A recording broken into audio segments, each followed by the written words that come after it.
Released as a Netflix original and adapted from the manga Thermae Romae Novae or Roman Bathhouse, is a historical slice of life anime series created and encompassed by Mary Yamazaki. It boasts of the different cultures of rejuvenating natural hot springs of both Japan and Rome. A day-to-day life of an architect who ends up in Japan to experience the love of his life, baths. The anime is quite informational, with tidbits of both cultures included here and there.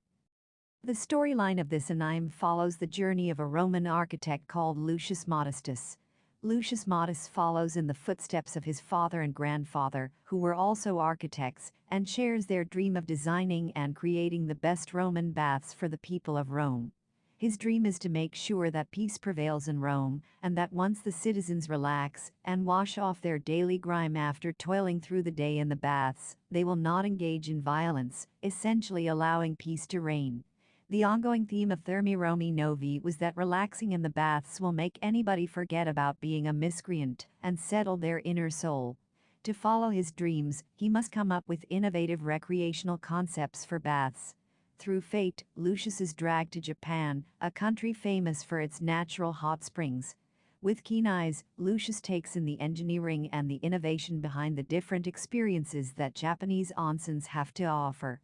He takes these experiences back with him when he is pulled back to Rome after his reverie, and sets on to combine both cultures and make a bath that would provide an extraordinary experience to the citizens of Rome. Japanese onsens and Roman baths. From the onset of the civilizations, bathing has been ritualistic to keep oneself clean.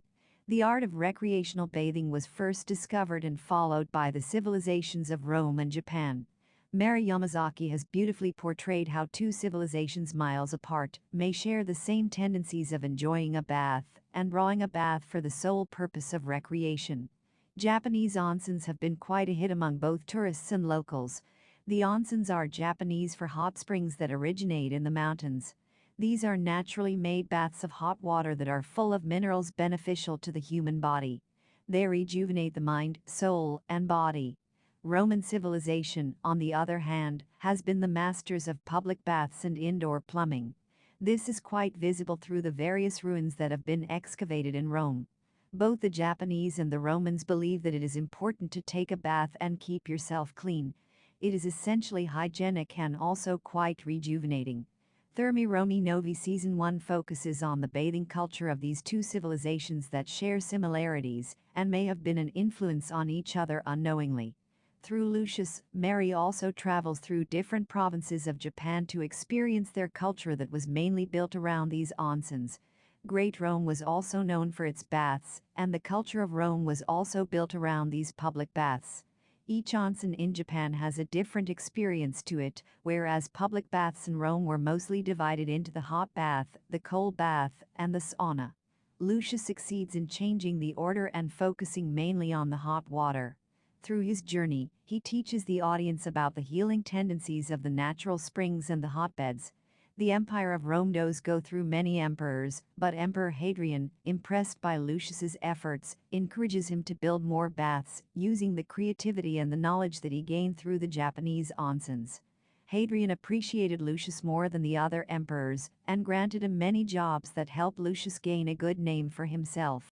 Lucius and modern-day bathroom appliances, while enjoying a bath in the bathhouse created by his father and grandfather, and also contemplating about his next design. After he got fired due to outdated bath designs, Lucius finds himself transported through time to a public bathhouse in Japan through a hole in the Roman bath.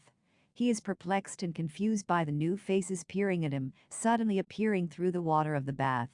The Japanese people patiently walk him through the process of using a bucket and provide him with clothes and a sweet milky drink.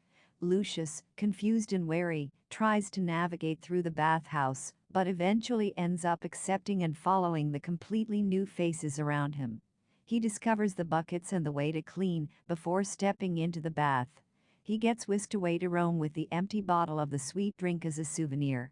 He immediately sets on to build a similar bathhouse following his experiences with the Japanese bathhouse.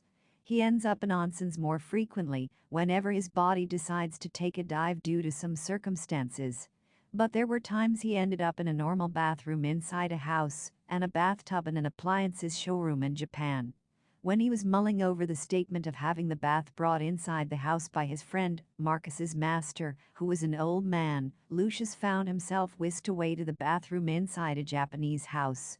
He saw that the tub was covered to preserve the hot water, and there was a hand shower, a scrubbing towel, loofah. Puzzled, Lucius tried to figure out how to use it before a Japanese old man showed him how to use it. Similarly, when he ended up in the showroom, the celebrity mistook him for an Italian client and walked him through different bathtubs. He came across television which was showing a video of jellyfishes swimming around. He mistook it for an aquarium. During this time, he had to use the toilet, where he discovered that they had private stalls and technology he had never come across. The toilet was equipped with a fountain that functioned as a bidet that was fitted inside the bowl.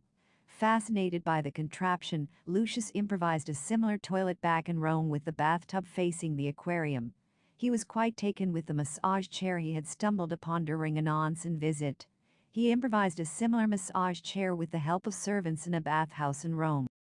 Emperor Hadrian saved Lucius's marriage. The Roman emperor, Emperor Hadrian, was a ruler who enjoyed peace and the quiet luxuries life had to offer. He had a private villa which was a sanctuary to him where he took a respite from the ongoing politics, wars, etc. He took pleasure in experiencing his bath designed by Apollodorus, a Thermae architect. Lucius looked up to Apollodorus, who had worked with both his father and grandfather during the time they were Thermae architects as well. After Lucius had built an indoor bath inspired by his journey to Japan, he was called upon by Emperor Hadrian. An official appointed by Hadrian had happened upon the indoor bath when he had come to check if Marcus had finished sculpting the statues of Emperor Hadrian's lover Antinous. While taking a look at the statues, he was taken aback to see Marcus's master washing himself indoors. He immediately informed Hadrian, who called upon Lucius. Lucius had to set forth towards Hadrian's private villa immediately after receiving notice. Now, during this time, he had promised his wife Livia that he would take her out and relax with her the next day. On receiving the notice, he immediately set out, neglecting his poor wife, to build a private bath for the emperor. After he returned home, he was called for again, this time for 3 years, to build a retreat and a bath for the military. He completely neglected his wife and had finally reached his home after 3 months to enjoy his vacation. His wife forgave him and wished to start a family during this vacation. While talking about it, yet another summons sent his wife fuming, and she left him to go to her parents' house. Dismayed, Lucius answered the summons and showed up in a pitiful state. Married in shambles, Lucius desperately tried to finish the new project of creating a spa city in Rome. Lucius was called off for his duty as a Thermae architect more often than Livia could fathom. Lucius, a true patriot, always put his duty towards his emperor before his family. He was proud of being a Thermae architect after following in his father's and grandfather's footsteps. Livia had accepted him for himself. She did not mind when he unintentionally neglected her. But, the moment he was summoned away after she expressed her desire to start a family, and he had agreed but then had to go away for another extensive trip for his work, it served as the last straw before her patience snapped. Upset, Livia left Lucius forever to go live with her family. Emperor Hadrian, after losing his own lover Antinous, sympathized with Lucius's struggles and took pity on him. After Lucius had completed his work, in the end scene, Hadrian took it upon himself to make amends and help Lucius regain his wife back. The savior of his marriage came in the form of Emperor Hadrian himself, when he patched things up between the couple. The lovers united and enjoyed a bath together, boasting of finally regaining their mental peace, and recharged their bodies together, as an act of love and faith towards themselves. The couple was also surrounded with other citizens joining them to enjoy a refreshing bath to signify peace, unity, and love for the Roman Empire. Eventually, Lucius could have a happy married life, and Thermae Romae Novae Season 1 ended with the tagline "All paths lead to Rome." Though the exact phrase would be "all paths lead to Rome," which means that whichever way you may apply to solve a problem, the solution would be exactly the same. Though the wordplay of paths and baths may just mean that all the baths are the same. The Romans, the Japanese, all of them take baths, recreational baths, hot spring baths, due to the plenty of minerals, rejuvenate mind, body, and soul, and may even aid in healing wounds. So the result would be replenishing and taking care of body, mind, and soul, which is the same for these types of baths, apart from the hygiene, of course. Hygiene is always important. The ending of Thermae Romae Novae talks about Season 2. The entire first season of Thermae Romae Novae is based on the onsens that were in Gunma Prefecture, a province in Japan. Mary Yamazaki, the creator of the series, went around experiencing the onsens located in this prefecture and spun her tale around them. Lucius was spirited away to the many onsens located in this prefecture, even during the time he had ended up in the Edo period of Japan. Mary herself admitted at the end of the season of wanting to experience the rest of the onsens the nation has to offer.